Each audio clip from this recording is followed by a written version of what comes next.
dia, que Jesus nos abençoe, que traga muita luz nos nossos caminhos, muita luz nas nossas vidas e que encha o nosso coração de esperança e paz. Pai, dê-nos sabedoria e entendimento da Sua palavra hoje e sempre. Hoje nós vamos falar sobre Gênesis 31, de 1 a 21, e o título é Desonestidade em Família.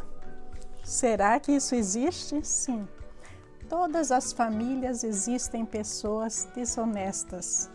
É um amontoado de linhas tortuosas entre algumas retas. O problema maior não é dos desonestos, mas o problema maior que nós devemos considerar é em nós mesmos. Porque nós temos que revestir da couraça de Deus em todos os momentos e estar sempre alertas contra essas ciladas malignas que vêm contra nós. Se a gente está deixando ser enganado por essas artes malignas, significa que a gente está se descuidando um pouquinho da palavra de Deus. Vou dar um exemplo para vocês. Vamos supor que eu veja numa vitrine um vestido branco de linho maravilhoso e o homem vai ver um terno maravilhoso. Aí eu vou entrar na loja e vou pedir para a vendedora que eu gostaria de ver aquele vestido. Mas aí ela olha a minha altura, meu corpo, ela já sabe que ela não tem esse vestido. Mas ela não vai me dizer que não tem o vestido. O que é que essa vendedora vai fazer? Vai me trazer um vestido branco de cambraia, vai me trazer um vestido branco de malha e vai me trazer outras roupas que eu não pedi. Agora veja que a situação ali não é bem desonestidade, porque o trabalho delas é vender, é oferecer o que elas têm, é me convencer de eu comprar o produto. Agora, se eu comprar, é problema meu, não é? Mas lembre-se que eu quero um vestido de linho branco e você quer um terno de linho branco. Então, vai depender da nossa atitude de aceitar aquilo que o vendedor está nos oferecendo ou dizer, não senhora, eu entrei aqui porque eu gostei do vestido de linho branco e eu quero aquele vestido. É errado fazer isso? Não. É a gente saber exatamente o que a gente quer e também não se deixar ser convencido a fazer aquilo que a gente não quer. Veja bem, se eu comprar o vestido de malha branca, quanta diferença de um vestido de linho branco, né? Aí eu vou chegar em casa e vou falar, oh meu Deus, por que é que eu fiz isso? Será que eu posso brigar com a vendedora? Não, porque foi a minha atitude. Eu não sabia verdadeiramente o que eu queria.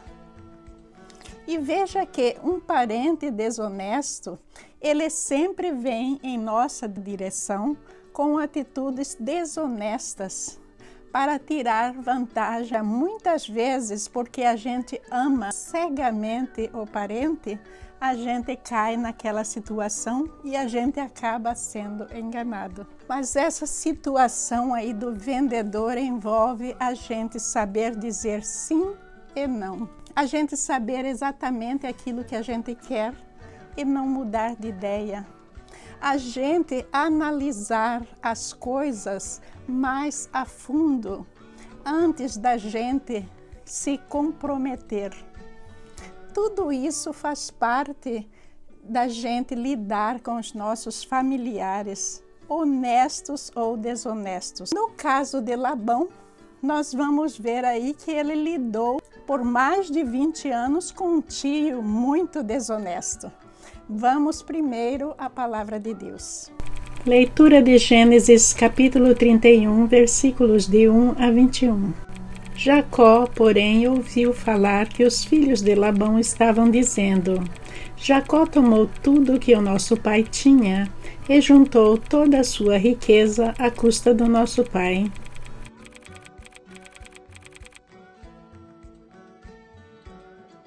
E Jacó percebeu que a atitude de Labão para com ele já não era a mesma de antes.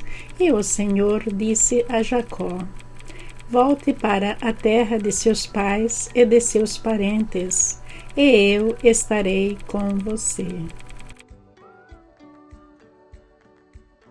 Então Jacó mandou chamar Raquel e Lia para virem ao campo onde estavam os seus rebanhos, e lhes disse: Vejo que a atitude do seu pai para comigo não é mais a mesma, mas o Deus de meu pai tem estado comigo. Vocês sabem que trabalhei para seu pai com todo o empenho, mas ele tem me feito de tolo, mudando o meu salário 10 vezes. Contudo, Deus não permitiu que ele me prejudicasse. Se ele dizia, as crias salpicadas serão o seu salário, todos os rebanhos geravam filhotes salpicados. E se ele dizia, as que têm listras serão o seu salário, todos os rebanhos geravam filhotes com listras. Foi assim que Deus tirou os rebanhos de seu pai e os deu a mim. Na época do acasalamento, tive um sonho em que olhei e vi que os machos que fecundavam o rebanho tinham listras, eram salpicados e malhados. O anjo de Deus me disse no sonho: Jacó. Eu respondi: Eis-me aqui. Então ele disse: Olha e veja que todos os machos que fecundam o rebanho têm listras, são salpicados e malhados, porque tenho visto tudo o que Labão lhe fez. Sou o Deus de Betel, onde você ungiu uma coluna e me fez um voto. Saia agora desta terra e volte para a sua terra natal. Raquel e Lia disseram a Jacó: Temos ainda parte na herança dos bens de nosso pai? Não nos trata ele como estrangeiras? Não apenas nos vendeu, como também gastou tudo o que foi pago por nós. Toda a riqueza que Deus tirou de nosso pai é nossa e de nossos filhos, portanto, faça tudo quanto Deus lhe ordenou. Então Jacó ajudou seus filhos e suas mulheres a montar nos camelos. E conduziu todo o seu rebanho, junto com todos os bens que havia acumulado em Padã Arã, para ir à terra de Canaã, à casa de seu pai, Isaque. Enquanto Labão tinha saído para tosquiar suas ovelhas, Raquel roubou de seu pai os ídolos do clã. Foi assim que Jacó enganou a Labão, o arameu, fugindo sem lhe dizer nada. Ele fugiu com tudo o que tinha e, atravessando o Eufrates, foi para os montes de Gileade.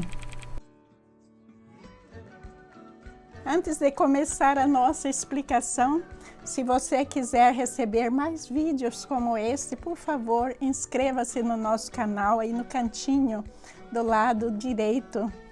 E também, por favor, mande um joinha para nós aqui ou então no Facebook, que é para nos ajudar a espalhar a palavra de Deus. O Grupo Vida Boa não tem fins lucrativos. A nossa vontade é apenas divulgar a palavra de Deus. Muito obrigada, meus amigos.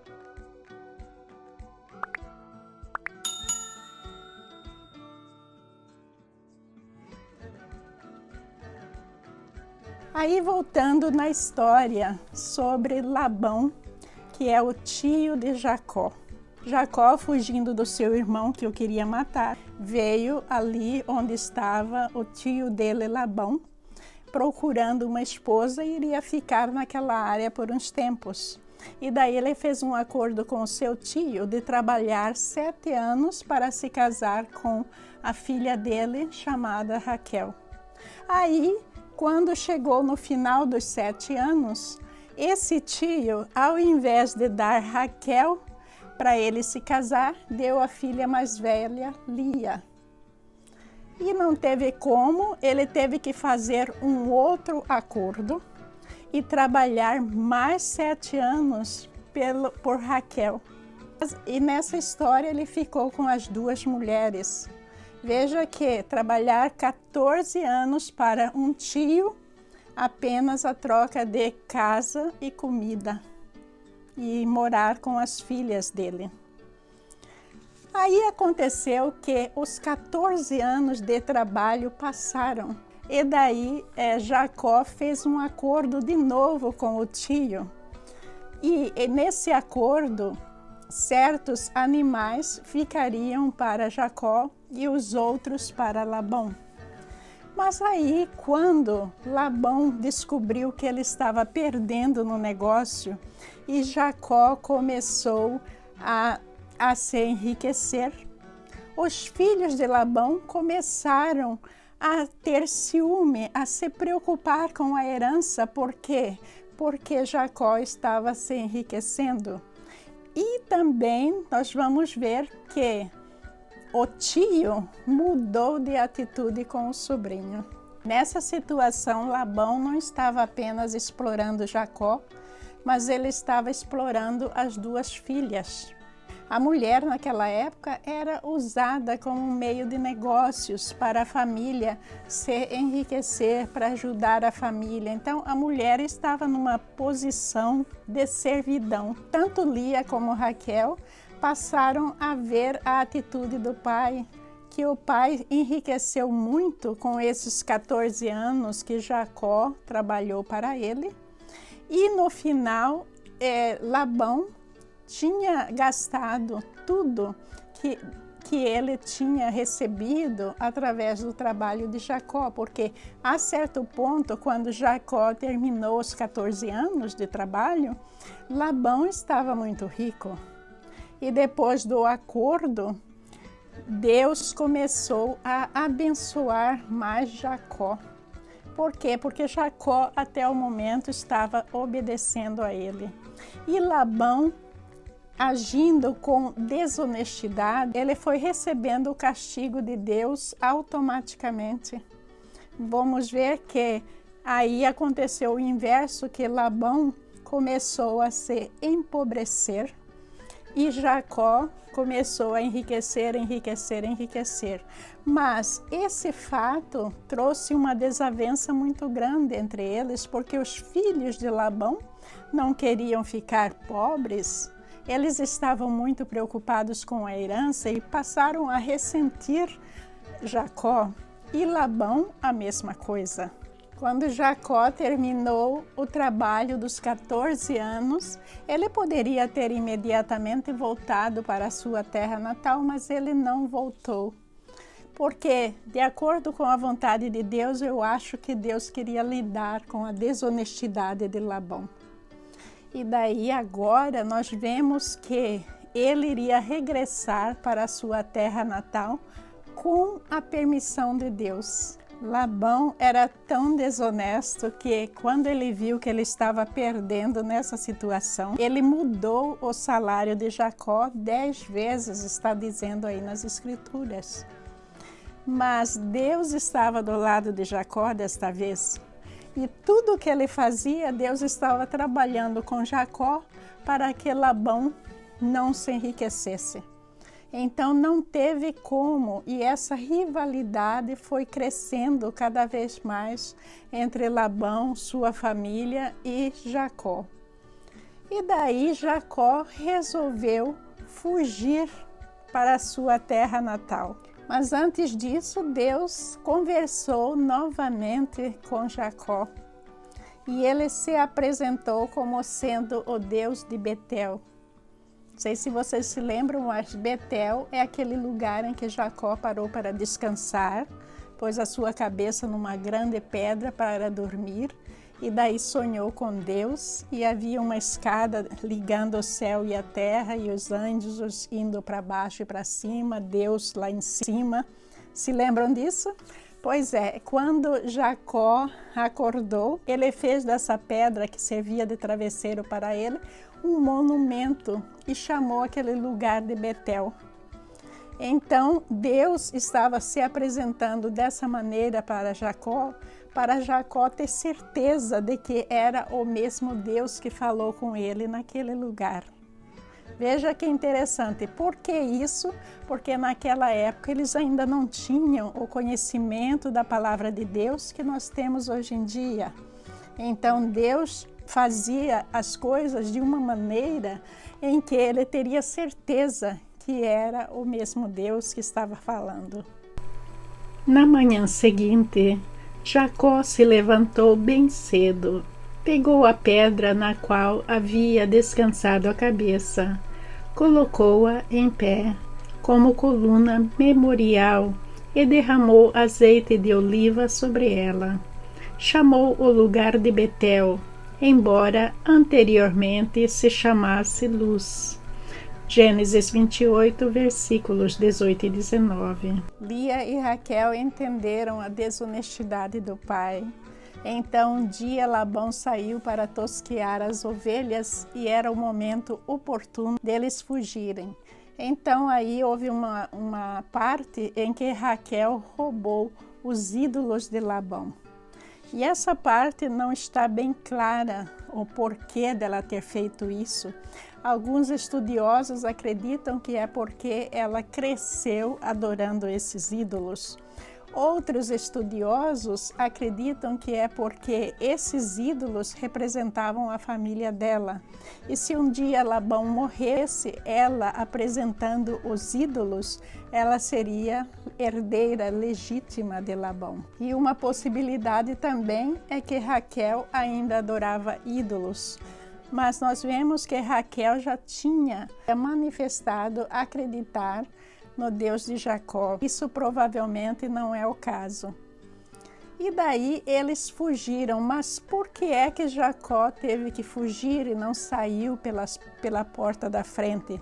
Para evitar confrontamento, para evitar violência, porque Labão já não estava tratando da mesma maneira que eu tratava antes, e os filhos também.